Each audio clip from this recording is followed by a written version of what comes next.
So now I'm going to talk about what to look for and how to buy a full suspension mountain bike.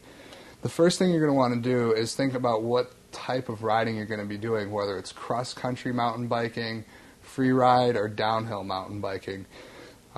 This right here is a downhill mountain bike.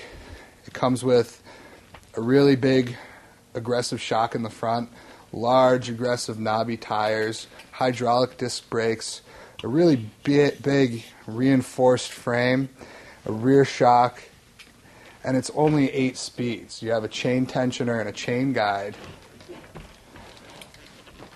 on the front of the bike, so when you're going over lots of rocks and roots and the chain's slapping around, you don't lose any tension and the chain won't come off. If you're looking at more of a free ride mountain bike, something to do a little bit of everything with, they're a little bit lighter weight than this. They come with less suspension, and they don't usually come with a big, huge triple crown fork, but they still come with the disc brakes.